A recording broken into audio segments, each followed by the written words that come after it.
weird. Out of respect for our time, we're going to go ahead and get started.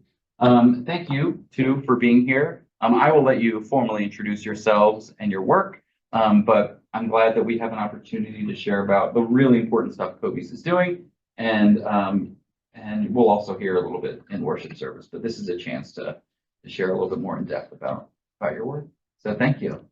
Thanks. Thank you. Good morning, everybody. Good morning. I'm I'm Stokes, gonna take this. Director of Development and Communications at COBYS, and this is Steve Nichols, our Donor Relations Manager.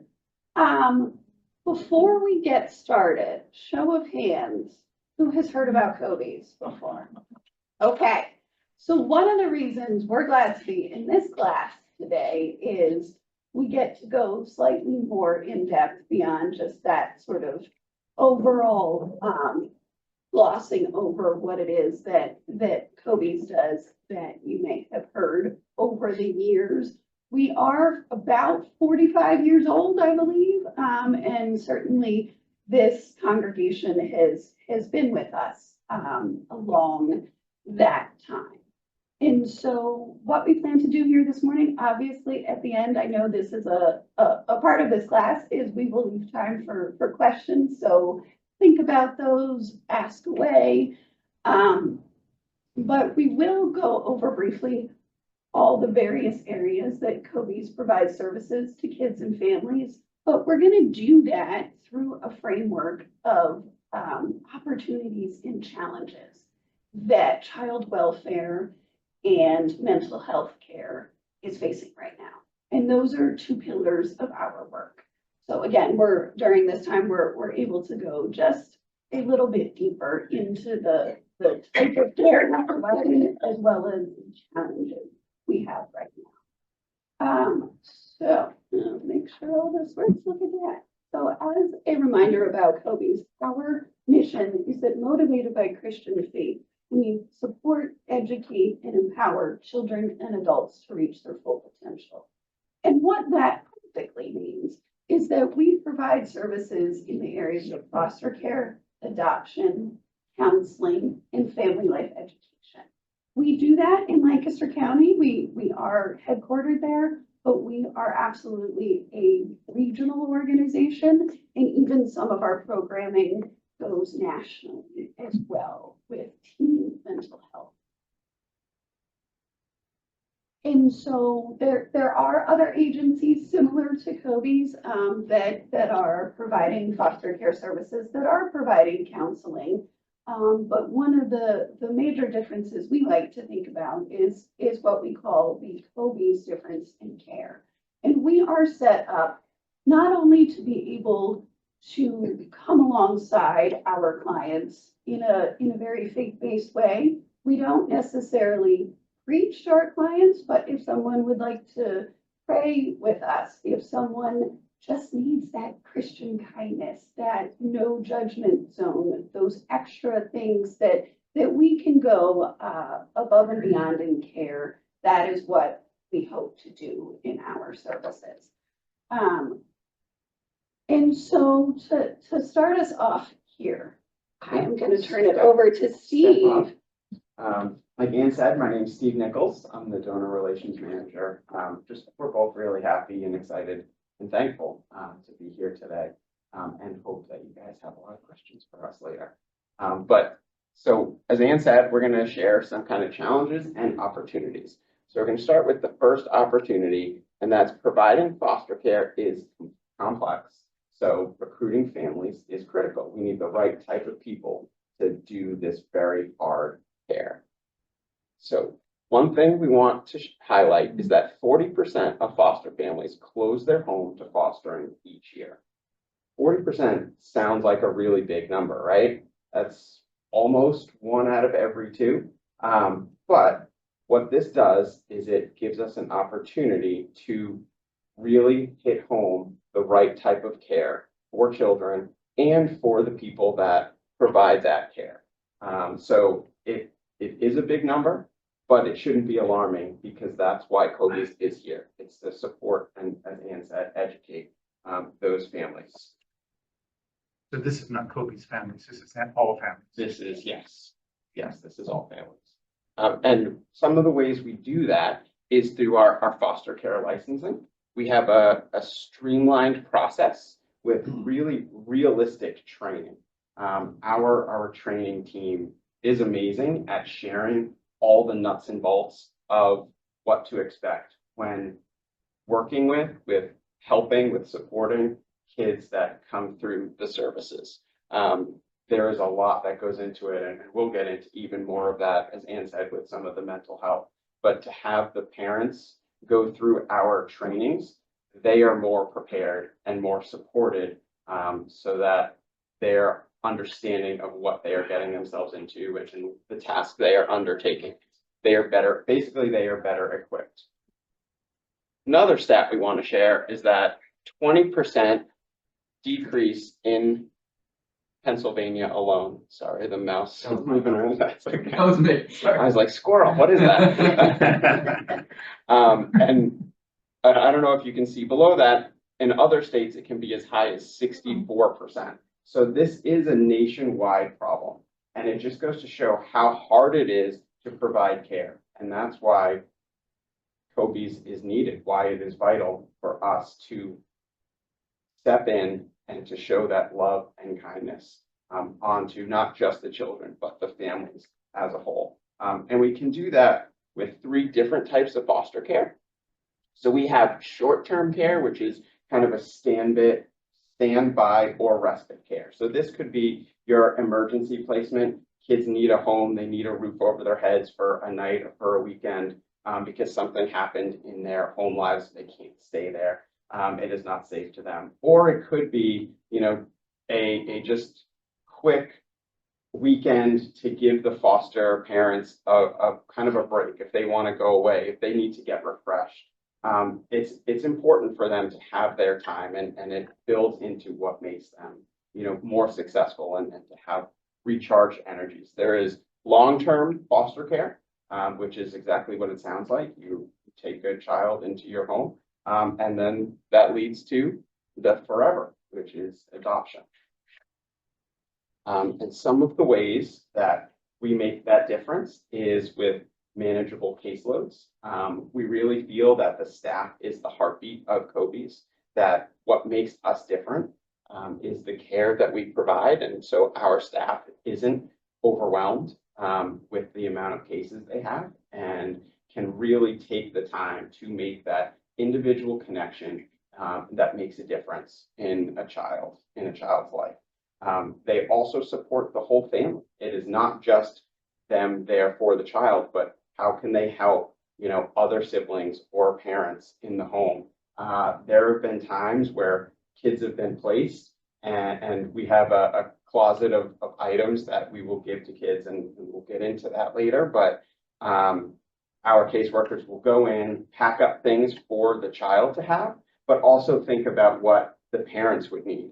I've heard stories of just them going and getting an item for every single person in the household, whether it's, a gift card for the parents to go out to eat, a gift card for the family to go out and do something, as well as stuff for the child. And I feel like if we collect dog bones and the family had a dog, we would do that too.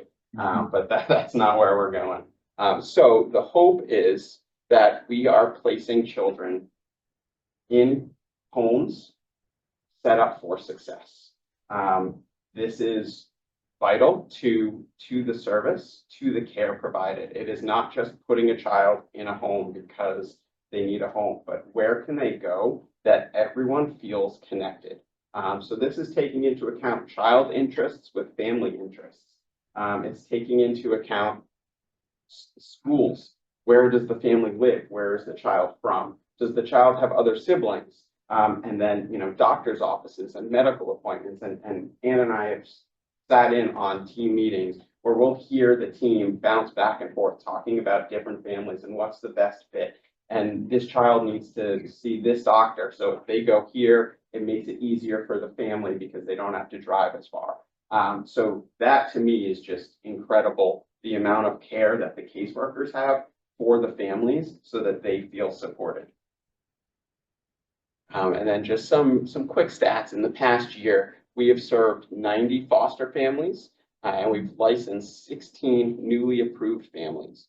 We've finalized 27 adoptions, and there are 39 families that are served with post-adoption services.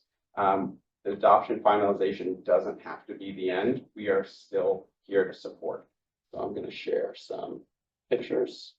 These are our kids, and we love seeing the pictures. And I'm going to turn it back over to Amy. And so our opportunity number 2 here is the difficulty of having a foster child in your home is increasing. And so as a result, what COBYS is doing with our families, the types of services we're providing is changing.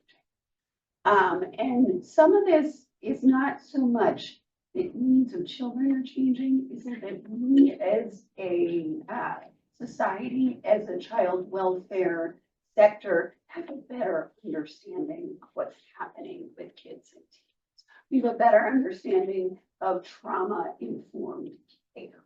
So therefore, we are providing better services. And so one way we do that is through our family life education classes. And this is a broad term for an overall area of our services that provides parenting courses, that provides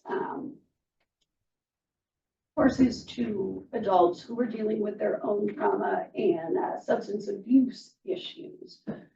And there we go, a couple of graphics that help you there.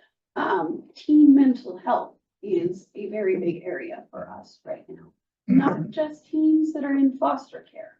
We have become the trainer of trainers nationally for the BLUES program, and that is a 6-week course that is implemented in schools all across the country and North America as well, allowing teens to really understand in this day and age how to deal with the ups and downs of life that are going to happen, that are just normal. As you've probably heard, that is a big area of concern overall in our society these days. And so we've definitely stepped up in that area to say, we can't solve that whole issue, but what is one thing that COBYS can do to help mental health counselors in schools, to help teens locally deal with challenges. And of course, generally our parenting programs, some of those are court ordered, others are for kinship families, and that's a special part of foster care where a grandparent, aunt and uncle, or other family member or close friend of the family may be raising a child in foster care. And so some of the topics that we talk about in classes would be just like any other family would be dealing with. But of course, children going through foster care and other challenging situations have some extra hurdles to jump over. And so we really want to provide as many resources as we can to a variety of types of parents. And so one of the things about our BLUES program, I want to share a quote from a participant as well as a parent, so you can kind of get a better sense of that program. And so one teen that went through our BLUES program said, I liked learning new things about my behavior and interacting with the other members of the group, as well as the group leaders. I have been sharing my learnings with my friends ever since the program started, and their moods have improved significantly too over the past few weeks. I'm glad I joined this class.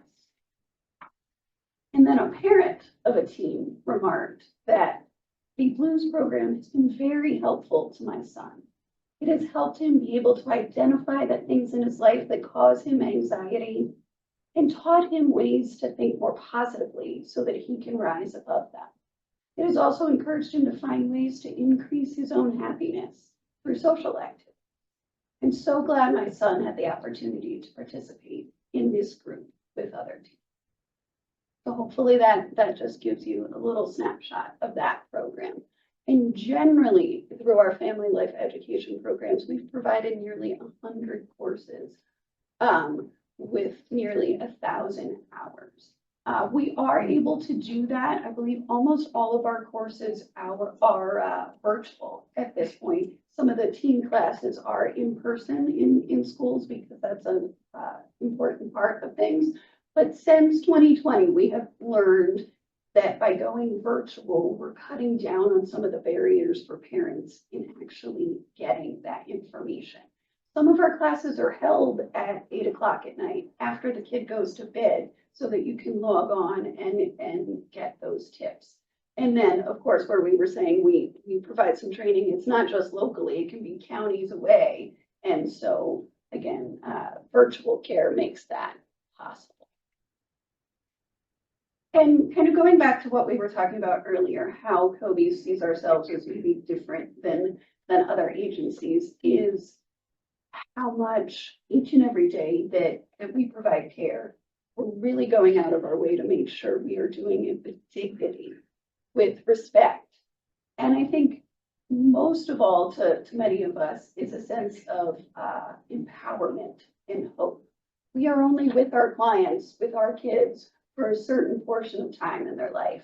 But we're hoping that with the care we're providing, with the classes we're providing, that we're giving them those skills that will stay with them, whether it's just for that time that they came for mental health care, or whether it's throughout their life dealing with the ups and downs of life.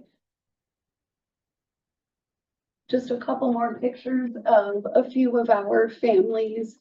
A few of our adoptive families, and some of these kids are probably a couple inches taller by now. We love to follow our families as much as we can throughout their journey.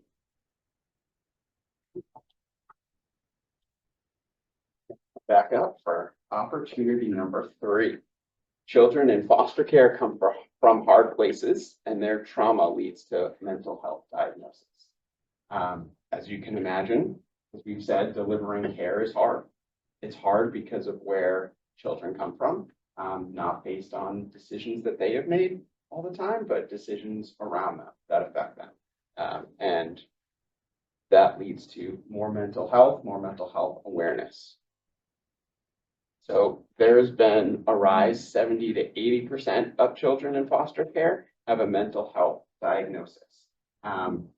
And again, another number that sounds alarming, but this also has a lot to do with the increased awareness around mental health. We're more aware of what causes trauma, and then also how it can be passed down from parent to children and through generations. So children coming in could have, just more trauma than what is just on the surface, because of, what their parents have gone through, and it can be generational. So I see that 70, 80%, and I think that is actually a light because we're aware of it, so we can care about it more. We can understand it, and we can come alongside the children and the families.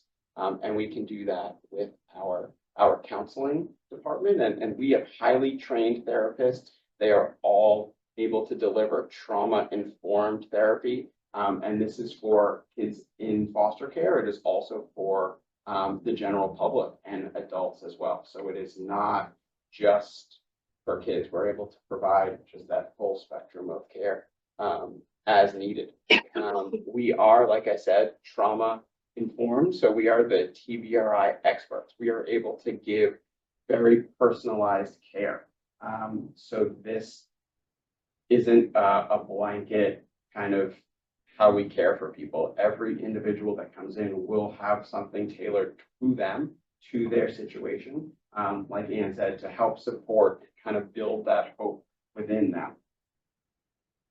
So some of the things that I wanted to share, if I can find it in my notes, is just. Steve, one thing, I agree with everything you said so far. I've been through this, two adopted children, and this mental health part does not present itself much later, some children. Yeah. So you don't see that in your work. Sometimes it comes much later.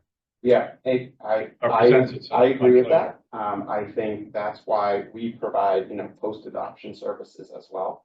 And we can, get into more questions and more discussions, but it is a lifelong journey. So if we are able to kind of understand, at a younger age, at a beginning, maybe before it starts to present itself, we can help, kind of help the child come up with tools to work through that. So one of the things that I think is really cool, and I think it might be on the next slide, is just that from our counseling department, they've noticed, one of the major things that comes out is anxiety. That a lot of people are feeling, and this is because of social media, because of the digital age. There can be so much comparison going on. And we're able to provide, tools that help them work through that anxiety. We're able to provide ways to, like I said, individually give each child, each parent.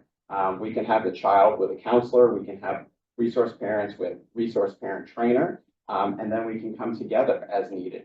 Everything is individually tailored to them. In the past year, we've served 86 new clients. And we've had more than 5,000 total appointments.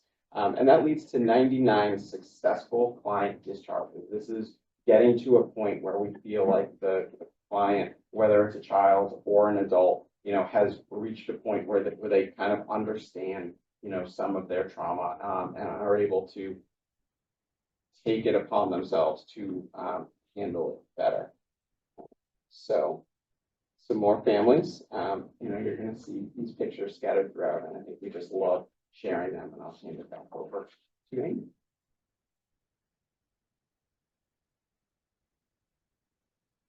So our fourth opportunity that we deliver care within is that we are always planning for dual outcomes with our foster children. And what that means is many times when children come into care, it is not clear whether they're going to go back with their biological family or they're going to be adopted into a forever home. So the court often mandates that we're doing concurrent or dual planning.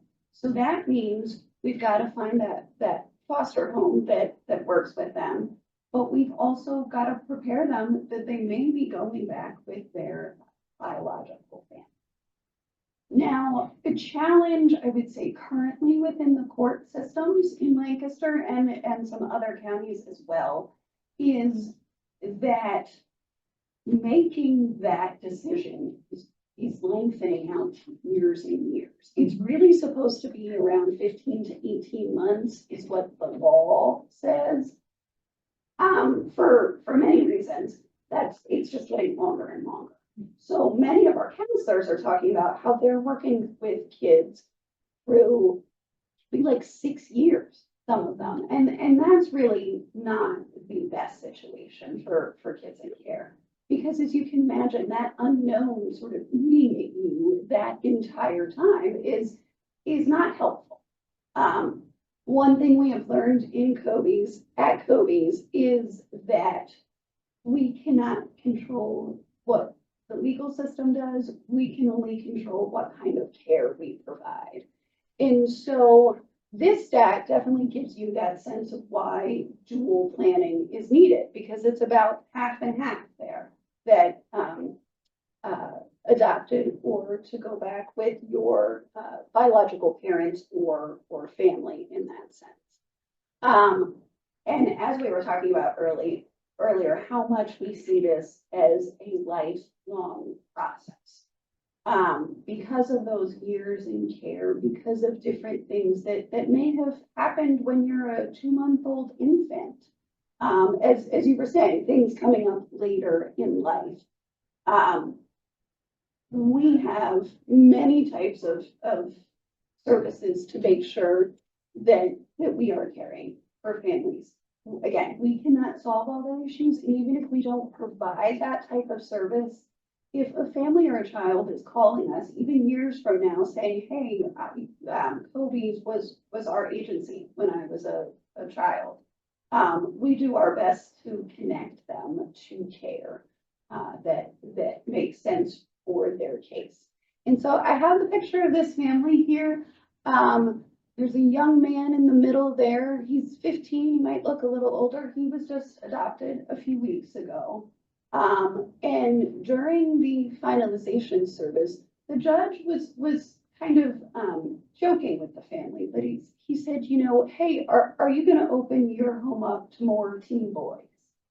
You can see in that picture that that's all boys there. And so some of those are adopted children. I don't think all of the kids that have gone through their home are in that picture. But and the family said, well, we certainly hope so.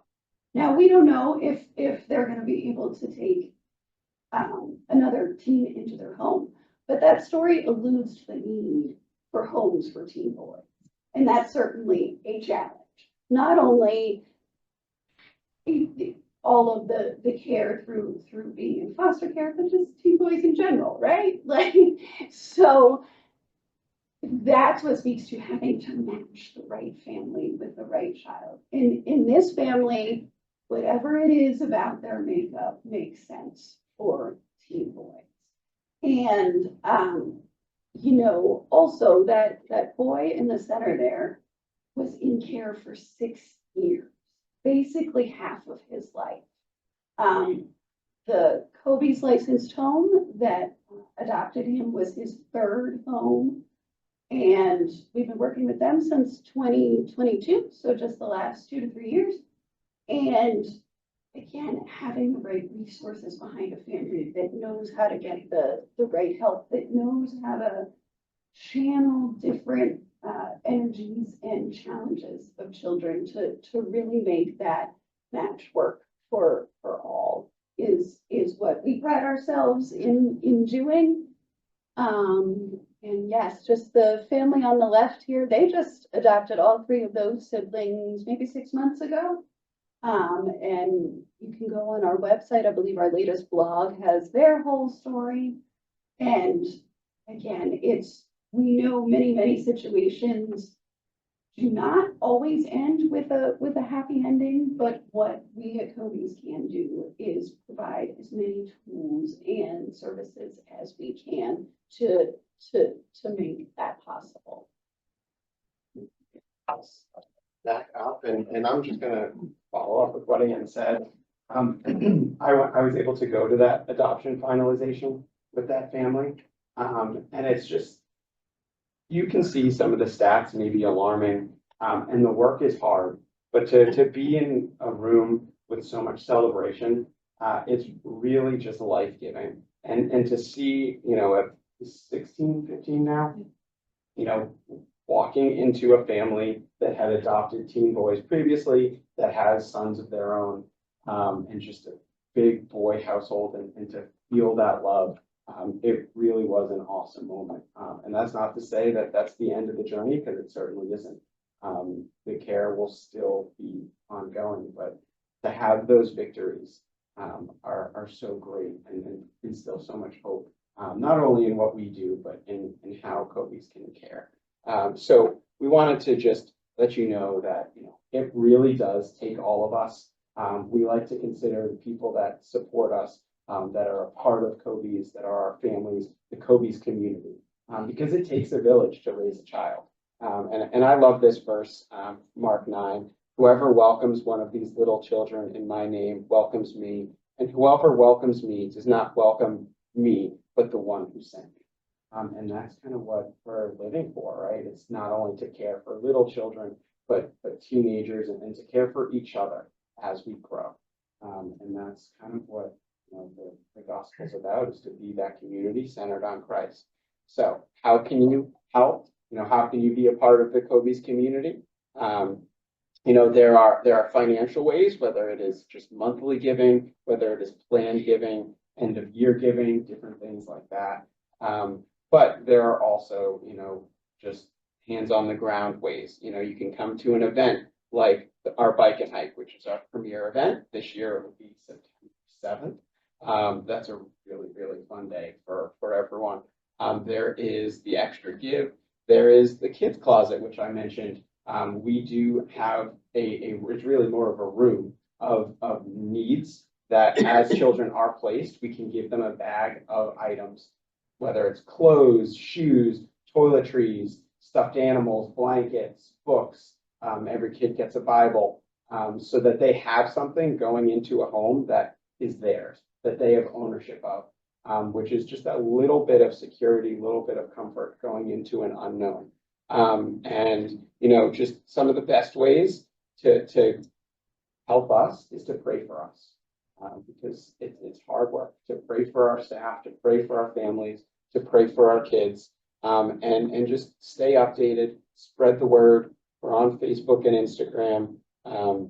So any of these ways, all of these ways, you know, whatever you feel, you know, you may be called to do, we appreciate it. And we got a couple more pictures and we can.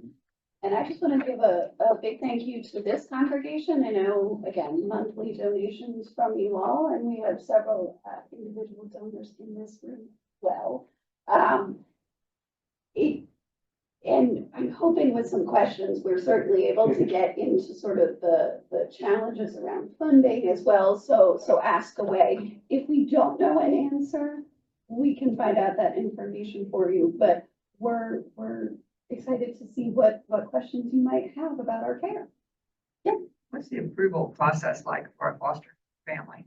So it can be different through agencies like COBYS or counties also approve their own foster parents, but generally you fill out a large application that gets everything from your own health history to your family history to your finances to your marriage. We do a whole inventory there.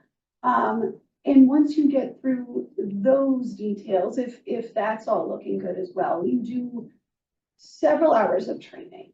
We used to do about 27 hours, and certainly that worked at one point in time.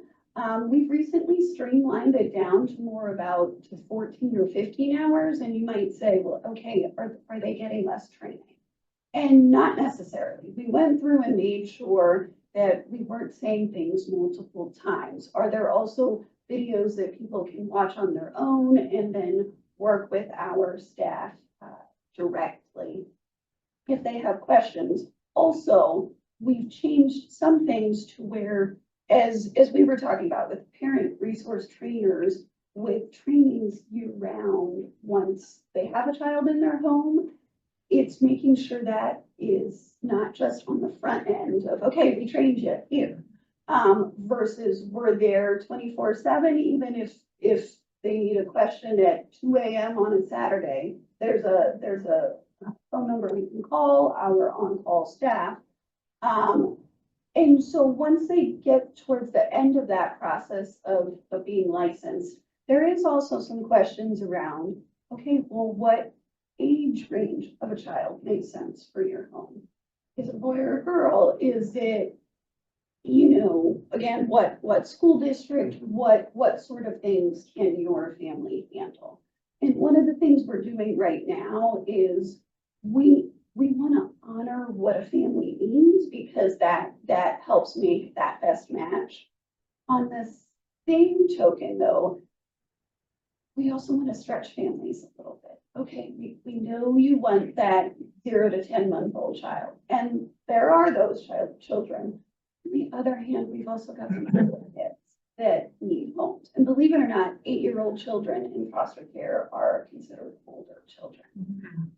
So that is our challenge. Once we get to know families even better, is to kind of stretch that process over time to say, yes, we know, but also would you reconsider, because we think this kid that we have really could be good in your home.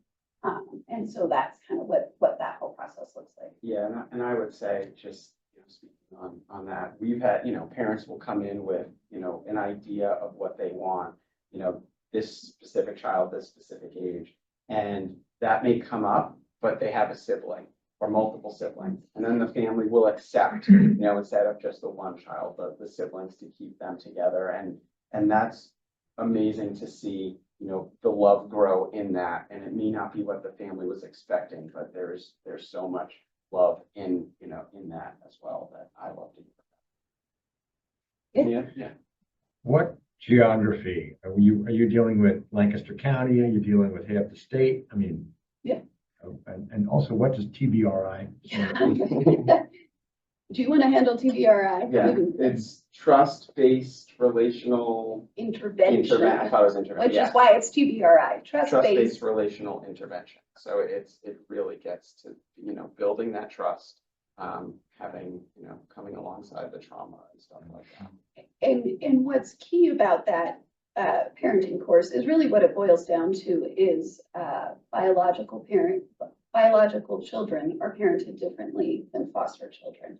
While there are, various things, because Steve and I both went through this course with our children, were helpful to us, but we could certainly see foster parents right in that course with us as well. It's a different perspective of how you parent.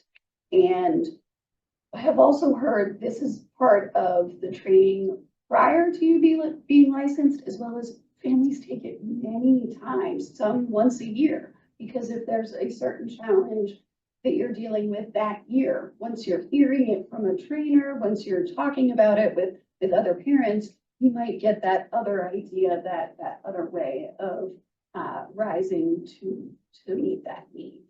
And so geography of where we do foster care. Yes, Lancaster County, that's where we are headquartered.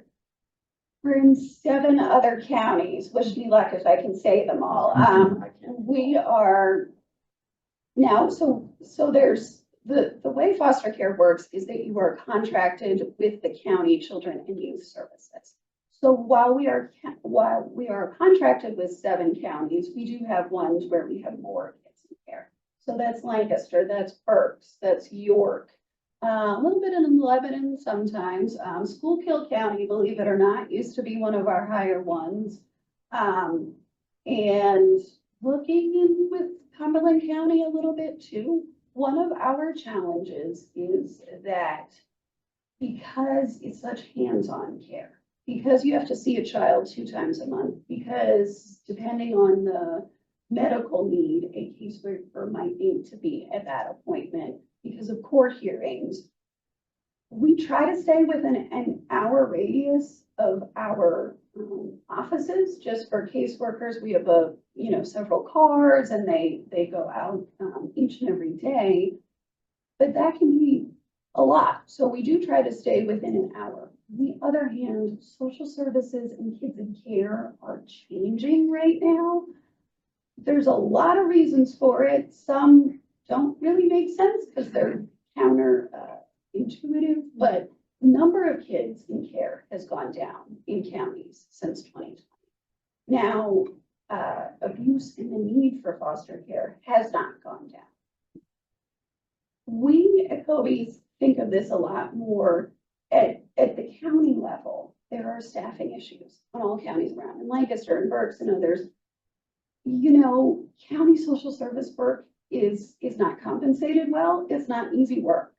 And so counties are doing a lot more of maybe offering a course to a family, maybe offering some other service. And we certainly know that staying with a biological family makes sense if it should be that way. On the other hand, are there probably cases that should be in foster care and are not? We think so. So you're kind of working with those lower numbers, which means from a business side for COBYS, how do we survive as an agency? Because we are paid every day a child is in care. We're looking at other counties. We might go outside of that hour radius if it's right around those edges. not only because we do believe it is our mission to serve kids and where are the kids, but also to make this all work as an agency, when you have fewer kids in care, but you want to keep those caseworkers for when you do have more kids. We're constantly, going up and down with those There's challenges. a lot up and down, and what I think Ann mentioned earlier, in some ways, we're at the mercy of the courts too, when it comes to kinship cases. They'll, place kids, they could be as far as Pittsburgh, where our caseworkers will have to drive out to visit with them. So we are centrally located, but, depending on where the kids are placed. Yes. Financial Yeah. perspective, a comment and a question. Some of us are older. Many of us are older, and it's at a certain age, we have required Yeah. distributions. It's a pot of money, Yeah. and those of us who know. And that really makes it easy to even give more. And we need to take advantage of that. And for a number of years, COBYS has been on our, every year list. Yeah. Used to go biking and stuff with the September thing. I don't know, we haven't done that for a while. But my question is, a number of years ago, you are required by law, because you get funds from, other Yes. places, to service gay families, gay individuals, queer or whatever. Yeah. And there were some, started with the Church of the Brethren, and we heard the scuttlebutt was a number of congregations just said, we're out of here. We're not going to sponsor banquets. We're not going to. And then, so there was, where is that now? Is that a thing of the past? Has there been substitute income that makes never mind now? Or, how do you do that? So And I think some congregations stepped up and gave more. they because did. of that. So I started as director of development right at that time. So I've gotten to see this whole ebb and flow. You throw a pandemic in, you throw in whatever latest issue is causing people to say yes or no to our care. So yes, some congregations did step away. Other families, other individuals, some churches stepped up. I think during those first couple pandemic years, like 2020 through 2022, funding actually went like opposite of what many nonprofits thought was going to happen. We thought funds would go straight down at that time. But because people weren't doing as many things, they had extra dollars to share. And we actually climbed back up because the contract mandate for same-sex couples happened right 2018, 2019. So it was right kind of before that. So throw all that in the mixture. We've had some ebb and flows with congregations, with individuals. So far, we have not approved a same-sex couple yet, although we certainly welcome them if they come along in our training. All of our training is not based on only the things within the contract and law that we have to follow is what we use. And because there's so many kids with so many unique needs, that's what we're really looking at is we need families of all kinds with all interests of all varieties as well to come along with us. But yes, I would, in terms of the QCDs too, that we get many of them. It is a great resource for income through your IRAs to help us there. Donor advised funds are also a wonderful way of us getting yearly gifts. And one of the challenges for COBYS in our income right now, again, it's another one of those where will the world go? We're not sure with all of these decreases in federal funding that flows through counties and states. We're wondering about Medicaid funding. For a lot of foster children are covered, but a lot of our counseling clients are covered that way too. What does that look like? Mental health care funding that may or may not be cut. Again, for that blues program we're talking about. we're not sure what that looks like. And so for us at COBYS, the challenge is we are in need of a lot of general funding. While we have programs that if someone really, really wants to give to that, we want to honor that. But because of these unknowns and these ebbs and flows, giving generally allows us to pull those funds when there's less Medicaid help, when there is an issue with insurance. I don't know, there was some like hacking several months ago that the main processor for insurance nationally, like it took several months until we could actually get paid for our care. And so whatever issue it is, it seems like it just keeps coming, that ebb and flowing. So that's why we like to look at whether it is church congregations, individuals, families, small businesses, that larger community issue, that the child welfare, that mental health is not just something that somebody else deals with. There are members of your own family, yourself. I mean, we all deal with various versions of mental health issues. I would say almost every day. It's just on a spectrum of more needs for some folks. Yeah, so that's how we're approaching it. I would say right now definitely seems from a funding perspective to be, there's a lot of unknowns for people, and I think rightfully so. And yet mental health care needs and child welfare needs and the need for foster care doesn't stop. So that's why we're still here. Yeah, and you know, it's in our mission statement, you know, the Christian values. So what we want to do, and I think Ann mentioned, is come alongside and treat everyone with dignity, compassion, and provide that hope. And really what it is just kind of planting seeds and trusting that God is the gardener and he'll water it. So that's where we want to see each child in a safe environment, in a loving home. And we do our best. And then, you know, whatever that looks like, we just kind of give that to God to water. Yeah. Sorry, Yeah. sorry, in the yellow. You're providing a lot of support for the foster care family. Are you involved in supporting the biological families at all in working towards reunification? Yes, Yes. so we have a permanency department, which is directly licensed with Lancaster City. And they kind of play that dual role where they work with the birth families, where they help them come up with a plan and follow court guidelines so that they could, you know, work towards reunification. I think they also work with the foster families.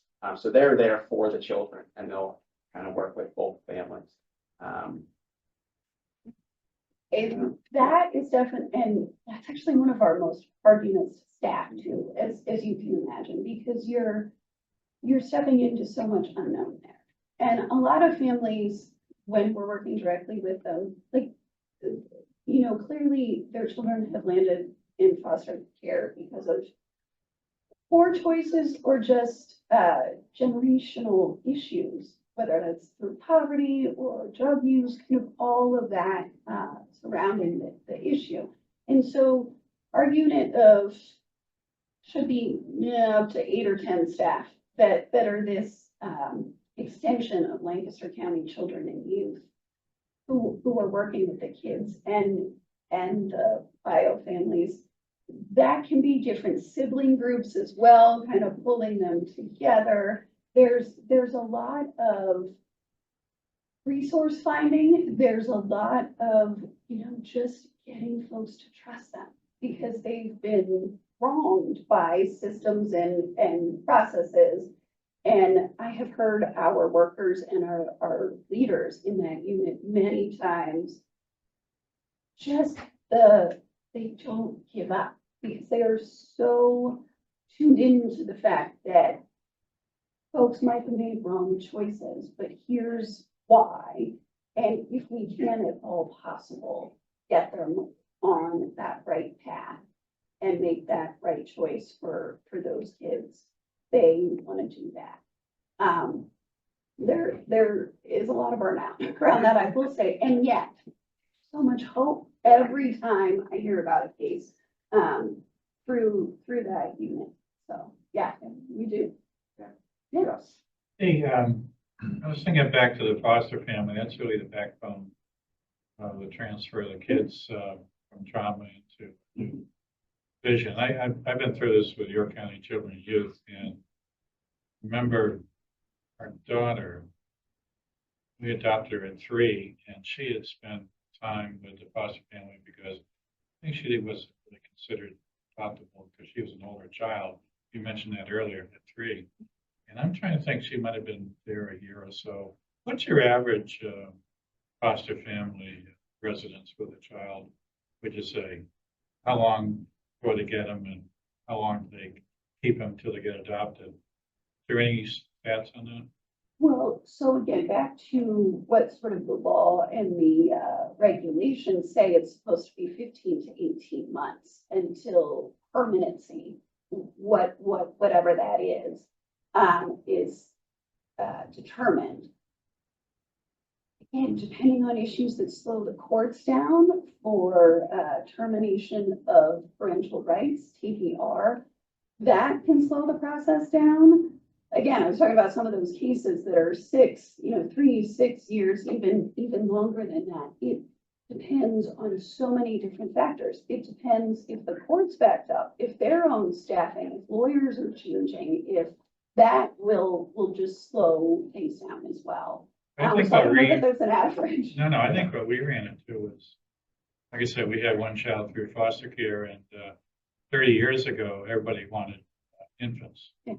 And then ours, we adopted 2 kids around 3 years old, and they were both considered older and maybe not as, doable. But the boy, we had a different situation with him where he was dropped off at Children and Youth, and we picked him up the same afternoon. Now, that was unusual, abandoned. So that was an unusual case. Yeah, I mean, I don't think we can't come up with an average because we're kind of at the mercy of the courts. I understand. And I think Yeah. since COVID, Yeah. it's actually in ways gotten worse Right. because they've fallen behind and things have, just elongated even more. I was surprised to hear that you said that the population is going down for adoptable kids. I never thought about that. Yeah, and again, we don't believe overall the Right. need has gone down. It's just Right. getting kids into care Mhm. is a challenge. Yeah, so it's kind of 2 different things. Yes. Yeah, I'm curious, because you do so much work with the court system and, regionally, where do you fit in the constellation of other organizations? Are there lots of organizations like COBYS? Are there just, a few of you? What's your relationship to other organizations, and are there lots of them? Well, I would say there's a medium amount of organizations. What's unique about us is a lot of what have been able to survive are national organizations, and they've got a local office. Presley Ridge, Bethany Christian, there's several others, that their range of services and then, administration costs, those kind of costs are spread out nationally. And so our challenge, having been started by the Church of the Brethren 45-ish years ago, is we have to deal with all those levels within one organization.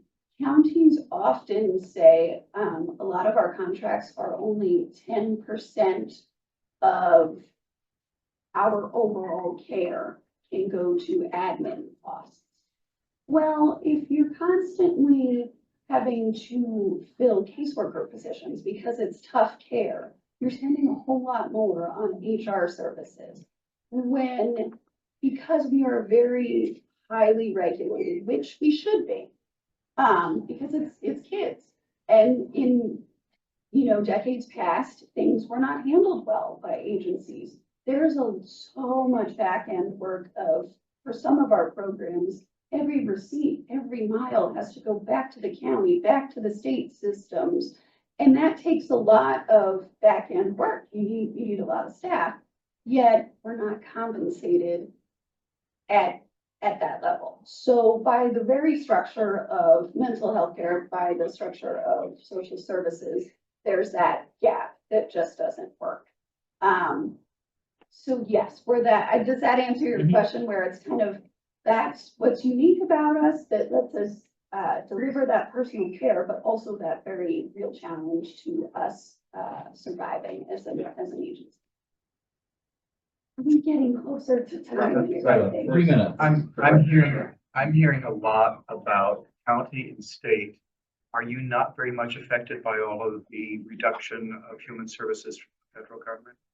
We don't know yet. Yes, is the answer. Trickle, like Yeah. it's trickling out. I think we will be, but we don't know. And who knows with kind of the state budget is, I'm not sure they have a sense either. There's been a lot of these, news stories. Executive order challenged in court versus actually coming through law. How does that all come together? But yes, I would imagine.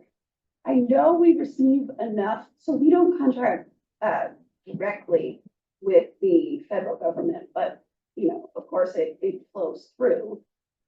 So they may not give the states the funding that they have in the past. And that's Right. the other thing. Or other school districts, like again, with our Blues program, school districts around the country are being given money to focus on mental health care. They've been able to hire more counselors. Well, they need trained, and that's what we do, and are able to do that nationally. I can't say for sure. I think that was only like 3 or 4 days ago that I saw that headline. How exactly or where all of those schools get their funding might be from several sources, but yes, that, and for us, team mental health care in terms of income, that program's actually been able to make money, which helps us on our other programs. And so that's a bit worrisome in terms of that's the line right now that has extra. I don't know if I'm allowed, time-wise, I'm a school bus driver. Yeah. And so I have a front row seat. as to Yes, the, I'm sure you see things. the psychological Yeah. mess that the kids are in. And you just seem to answer it. So the Blues program does deal with school districts? Yes, oh yes, we have a couple that we run locally ourselves, but then we are the trainer of trainers nationally and in Mexico and Canada. So that's where we're the, and it's a 6 weeks program, so no, it doesn't solve everything, but it's certainly a part of that care. And we have a table outside the sanctuary, so we'll be around after. Yeah. I was gonna say that there is some additional resources and you guys will be available then. So thank you. Yeah. Thank you very much. Appreciate it. All the questions.